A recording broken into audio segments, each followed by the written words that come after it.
They say your wedding day is the most important day of your life. The day you marry your soulmate, surrounded by everyone you love, celebrating the beginning of forever. I wanted my wedding to be perfect. Not just beautiful, perfect. So I hired the best wedding planner in Atlanta. Camille DuPont had a reputation for creating magic. 5-star reviews. A waiting list 2 years long. A portfolio of stunning black weddings that looked like they belonged in magazines. I don't just plan weddings, she told me in our first consultation. I create experiences. I get to know my couples intimately, their love story, their dreams, their private moments, and I translate that into one perfect day. For 18 months, Camille planned every detail. She knew everything about us. How we met, our first kiss, the song that made me cry, the cologne he wore, his favorite color, my insecurities about my body, our private jokes, our fears, our dreams. She knew things only someone truly invested in our love would know. And she took all of that intimate knowledge, every detail I shared, every vulnerability I revealed, every private moment I trusted her with, and used it to seduce my husband. My wedding planner became my husband's mistress. The woman who designed our perfect day destroyed our marriage. This is the story of the ultimate professional betrayal, and how I used every review site, every vendor connection, and every bride network to obliterate her career. My name is Gabrielle Harrison, and before I tell you about how the woman who made my wedding dreams come true became my worst nightmare, you need to understand how important that wedding was to me. I grew up in Savannah, Georgia, in a working-class black family. My mother, Diane Harrison, cleaned houses for wealthy white families in the historic district. My father, James Harrison, worked construction. They got married at City Hall when my mother was 19 and pregnant with me. No wedding, no dress, no celebration. Just a courthouse ceremony and a life of hard work. I always wanted a real wedding, my mother told me growing up. The dress, the flowers, the church, everyone celebrating, but we couldn't afford it, so we did what we had to do. I saw photos of their courthouse wedding. My mother in a simple dress, my father in his best shirt, a judge, 2 witnesses. That was it. No magic, no moment, just paperwork and practicality. When you get married, my mother would say, you're going to have the wedding I never had. The dress, the venue, everything. You're going to have your princess moment. I carried that with me. The idea that my wedding would be more than just a ceremony. It would be the realization of my mother's deferred dream, a celebration of love, but also of how far our family had come. I worked hard to make that possible. Graduated from Savannah State University with a degree in marketing. Got a job at a marketing agency in Atlanta. Moved to the city at 23. Determined to build a career that would give me the life my parents couldn't afford. By the time I was 28, I was a senior marketing manager at a boutique agency, making $95,000 a year, living in a nice apartment in Midtown Atlanta, thriving professionally. That's when I met Isaiah Harrison, no relation, though we joked about sharing a last name meaning we were destined to be together. He was 30, a software engineer at a tech company, making excellent money, smart, funny, ambitious. We met at a young professionals mixer for black professionals in Atlanta. Harrison, he said, reading my name tag. That's my last name too. Is that your way of saying we're meant to be? I asked, smiling. Maybe, he said. Or maybe it's just a very common last name. But I'd like to find out. We dated for 2 years.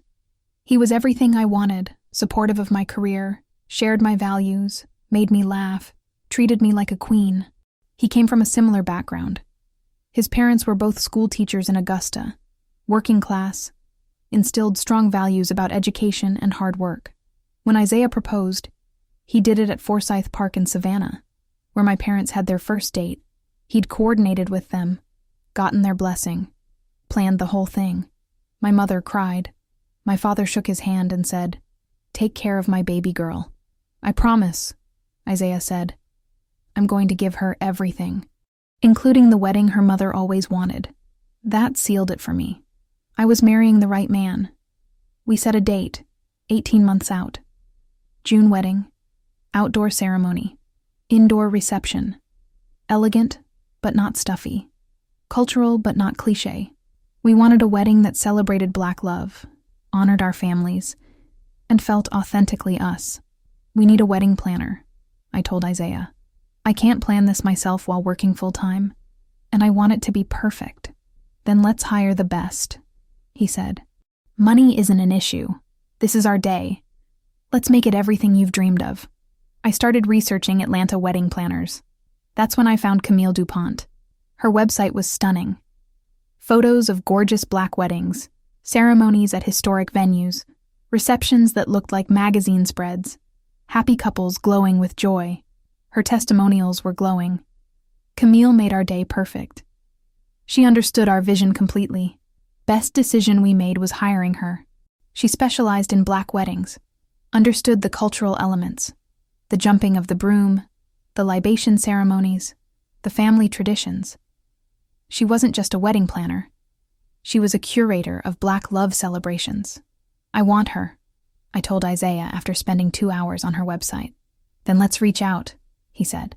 I filled out the contact form on her website. 2 days later, I got a call. Hi, Gabrielle. This is Camille DuPont. I got your inquiry. Congratulations on your engagement. I'd love to meet with you and your fiancé to discuss your vision. Her voice was warm, professional, engaging. We scheduled a consultation for the following Saturday at her office in Buckhead. When Isaiah and I walked into her office, I was immediately impressed. Elegant space, beautiful photos on the walls, mood boards everywhere. And Camille herself was stunning. Black woman in her late 30s, natural hair in an elegant updo, wearing a chic outfit that screamed successful entrepreneur. Gabrielle, Isaiah, she said, greeting us with hugs. I'm so excited to meet you both. Come, sit, tell me everything about your love story. For the next 2 hours, we told her everything. How we met, our first date, when we knew we were in love, the proposal, our families, our vision for the wedding. I want my mother's dream, I told her. She never had a real wedding. I want this to be the wedding she always imagined, but with my touches. Elegant, cultural, meaningful. That's beautiful, Camille said, taking notes. Tell me about your mother. What are her favorite flowers? Colors? What makes her cry? I told her. Everything. Mama loved gardenias. Her favorite color was dusty rose. She cried during gospel songs. She loved seeing family together. She wanted to see me in a dress that made me look like a queen. And you, Gabrielle? What do you want? I want a day that feels like us, I said, not trying to impress anyone. Just genuine celebration. I want Isaiah's face when he sees me for the first time. I want dancing. Laughter. Joy. I want to look back on that day 50 years from now and still feel what I felt in that moment. That's poetry, Camille said. That's exactly what I'm going to give you.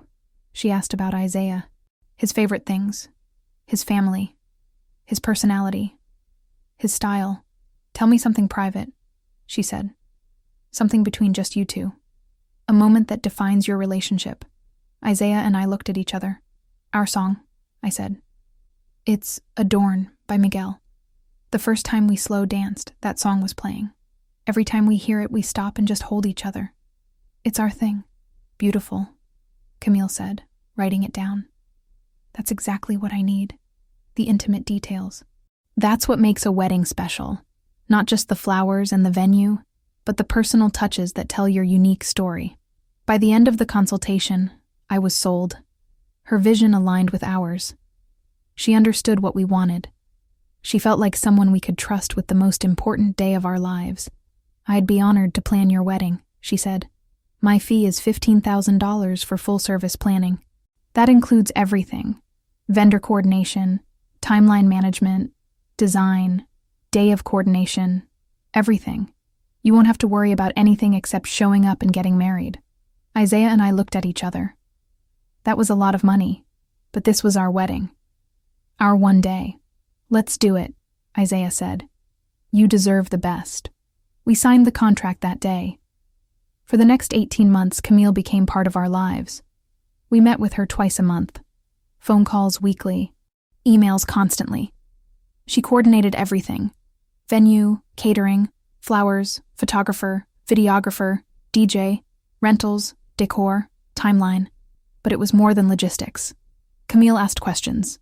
Deep questions. About us, our relationship, our intimacy.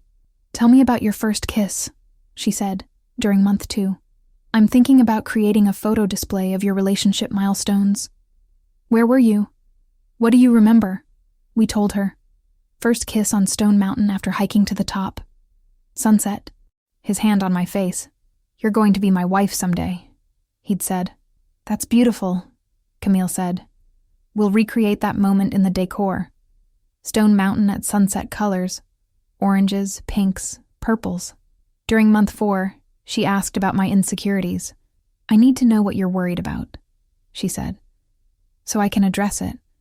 What are your fears about the wedding day?" "I'm worried about my body," I admitted. "I've gained weight this year. I'm worried the dress won't look good, that I won't feel beautiful." "You are beautiful," Camille said firmly, "but I hear you. We'll make sure your dress is fitted perfectly.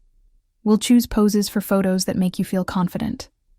We'll do a day of timeline that minimizes stress so you're glowing, not sweating." She asked about Isaiah's favorite things. "What does he love about you? What makes him light up?" "He loves when I laugh," I said. "Really laugh. He says it's his favorite sound. And he loves my natural hair. When I wear it out, curly, free, then that's how you'll wear it," she said. Natural, free, beautiful. She asked about our intimate life. Not explicitly, but carefully. "What makes you feel close to him? What moments between you two are most meaningful?" "Sunday mornings," I said. "We sleep in, make breakfast together. Just exist in our space with no pressure. We'll incorporate that energy into the day," she said. "Moments of just the two of you. Quiet pockets in the timeline where you can just be together." She knew everything. Our hopes, dreams, fears, insecurities, private moments, intimate details, things I wouldn't tell most people. I told Camille. Because she needed to know to make our wedding perfect. Because she was our wedding planner. Because I trusted her. Isaiah trusted her too. Sometimes he'd meet with her alone when I was at work. "Just coordinating some surprises for you," he'd say. "Camille's helping me plan some special moments." "That's sweet," I'd say, loving that he was so invested. The wedding approached. Venue, the Estate Atlanta, a beautiful historic mansion with gardens. Date, June 15th. Guest count, 175 people. Budget, $85,000. My parents had offered to contribute $10,000, everything they'd saved for years. Isaiah's parents contributed $15,000. Isaiah and I covered the rest. It was a fortune, but it was our day, our family's celebration, the wedding my mother never had. The rehearsal dinner was the night before. Camille was there, coordinating everything. She gave a speech. "I've had the honor of getting to know Gabrielle and Isaiah over these 18 months. Their love is genuine, deep, and inspiring. Tomorrow is going to be the most beautiful celebration of two people who are truly meant to be together. I'm honored to have been part of making their dreams come true." Everyone clapped. My mother hugged Camille. "Thank you for giving my baby the wedding I always wanted," Mama said. "It's my privilege," Camille said. The wedding day was perfect. Literally perfect. Everything Camille had planned came together flawlessly. The morning started with getting ready at the venue. Camille had created a beautiful bridal suite with my favorite snacks, champagne, a playlist of songs that made me happy. My bridesmaids and I got ready while she managed everything behind the scenes. The ceremony was at 4 p.m. in the garden. I walked down the aisle to a live string quartet playing a gospel arrangement of "How Great Thou Art," my grandmother's favorite hymn. Isaiah cried when he saw me. I wore my natural hair out, curly, free, just like Camille suggested. The vows were intimate and personal. We'd written them ourselves. "You're my Sunday mornings," I said. "My quiet moments, my laughter, my home." Isaiah said, "You're everything I didn't know I needed. My best friend, my partner, my queen. I promise to honor you, celebrate you, and cherish you every day for the rest of my life." We jumped the broom. Did a libation ceremony honoring our ancestors? Had our parents light a unity candle? It was cultural, spiritual, meaningful. The reception was in the mansion ballroom. Camille had transformed it with our Stone Mountain sunset colors. Oranges, pinks, purples. The centerpieces had gardenias, Mama's favorite. The place cards had quotes from Black poets about love. Every detail was intentional. Our first dance was to Adorn by Miguel, our song. The DJ played it, and Isaiah pulled me close, and for 3 minutes and 47 seconds, we just existed in that moment, surrounded by everyone we loved. My mother cried during the mother-daughter dance. "You did it, baby," she whispered. "This is everything I dreamed of." "It's for you, Mama," I said. "Thank you for showing me what love looks like even when you didn't have the celebration." The food was incredible. The speeches made everyone laugh and cry. The dancing went until midnight. The photo booth had props that reflected our personalities. The send-off was with sparklers under the stars. At the end of the night, Camille pulled me aside. "You were a stunning bride," she said. "This was one of the most beautiful weddings I've ever planned. You and Isaiah are going to have an incredible life together." "Thank you," I said, hugging her. "You made this perfect. I can't thank you enough." "It was my pleasure," she said. "You two deserve all the happiness in the world." I meant it.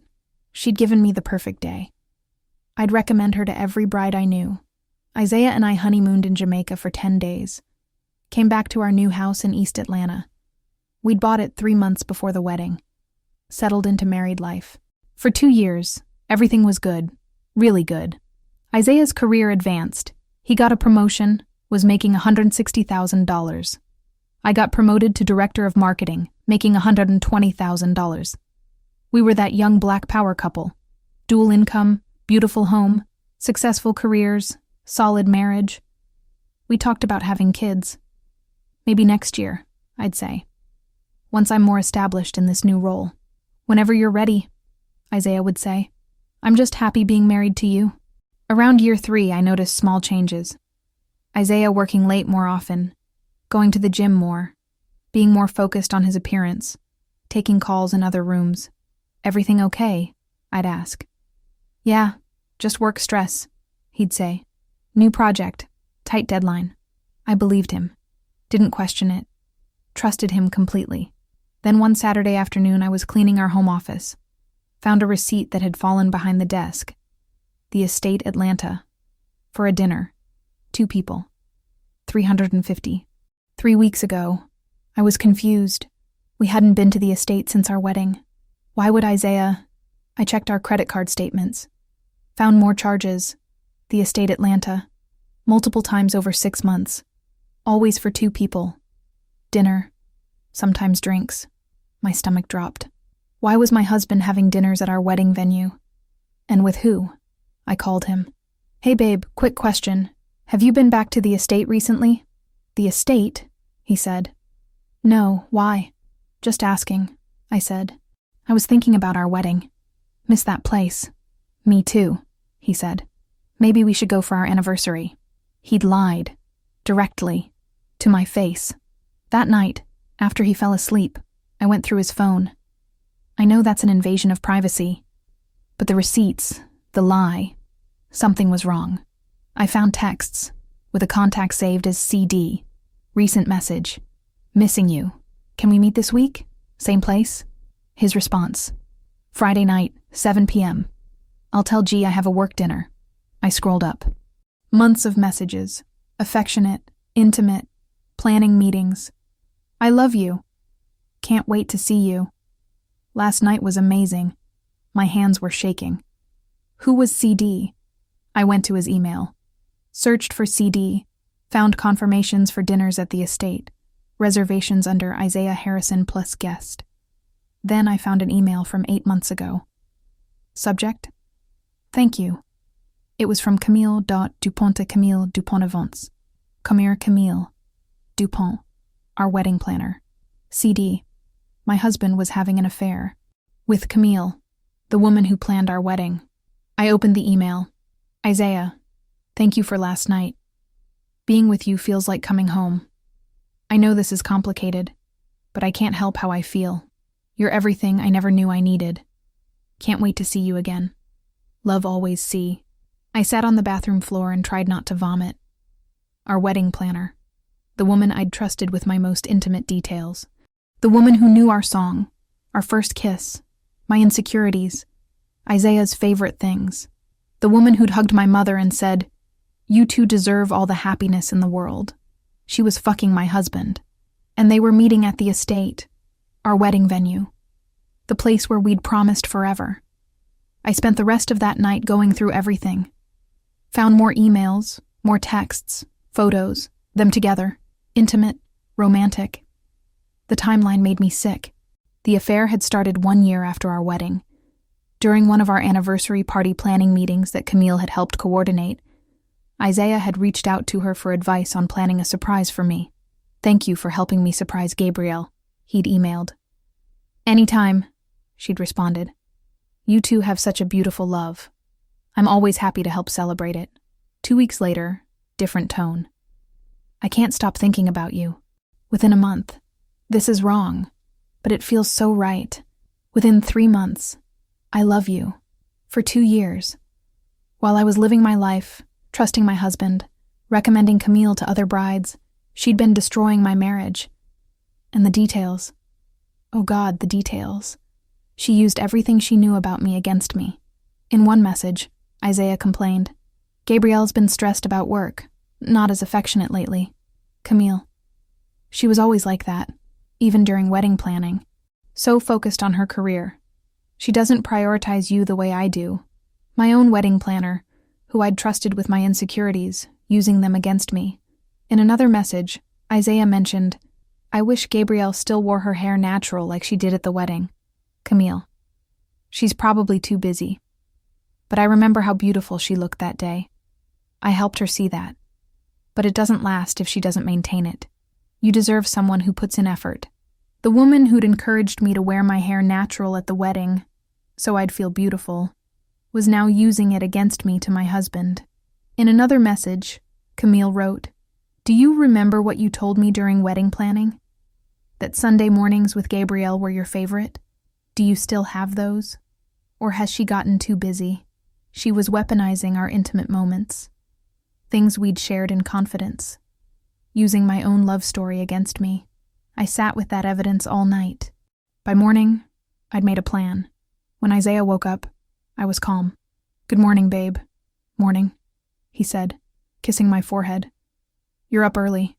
"Couldn't sleep," I said, "thinking about work." "You work too hard," he said, like everything was normal, like he wasn't having a 2-year affair with our wedding planner. "I'm going to take a vacation day today," I said. "Run some errands. Self-care day."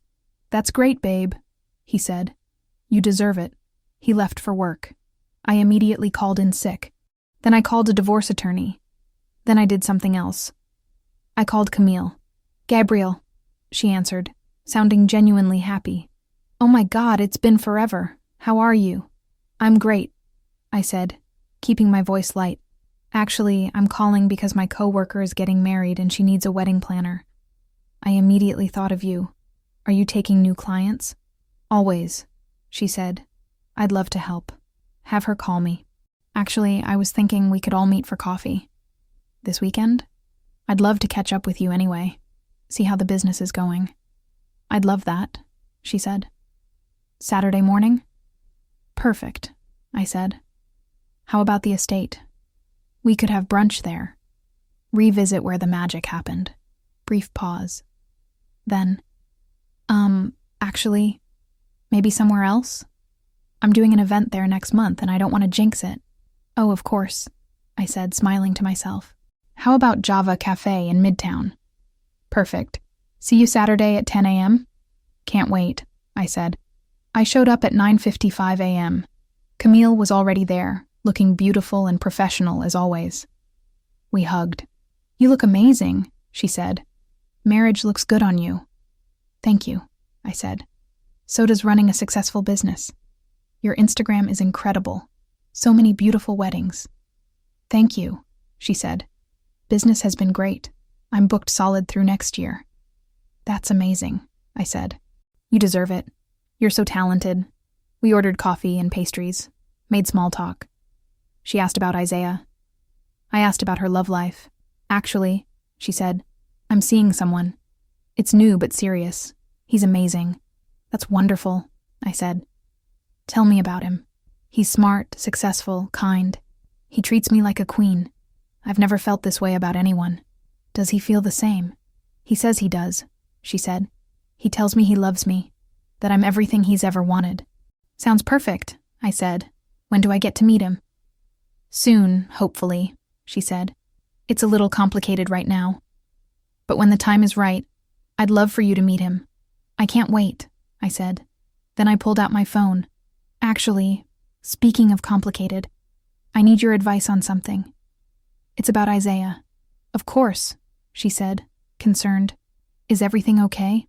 I found something, I said, unlocking my phone. These text messages.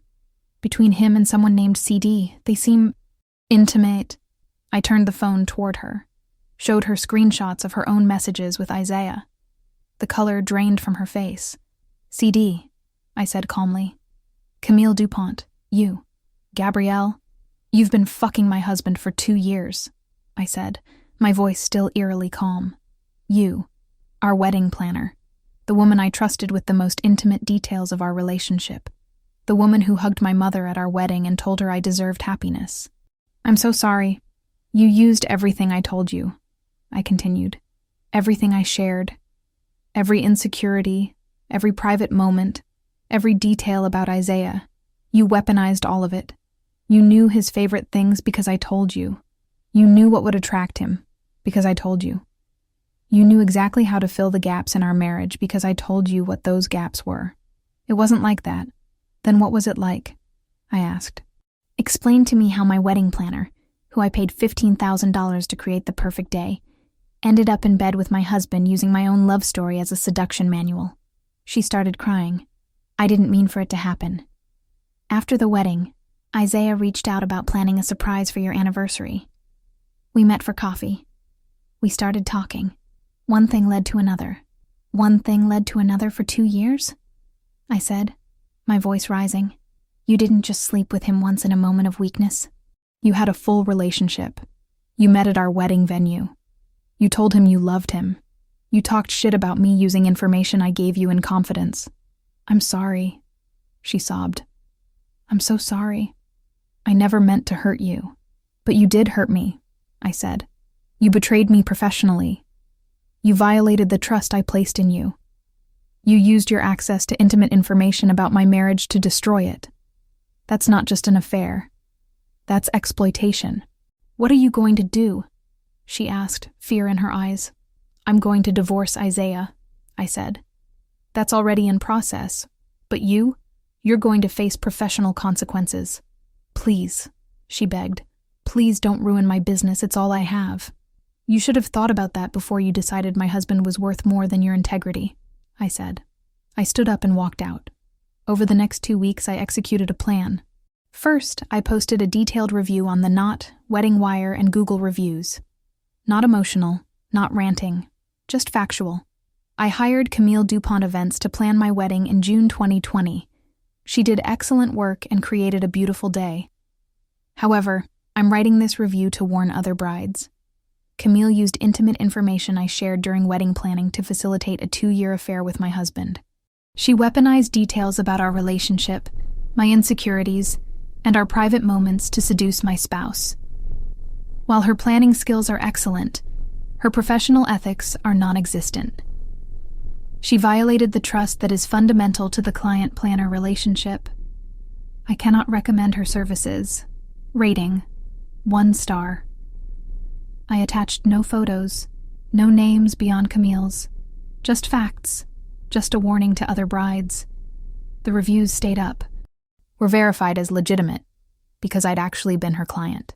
Second, I reached out to every bride I'd referred to Camille over the past 3 years, told them what happened. Some had already used her. Some hadn't yet. All of them were horrified.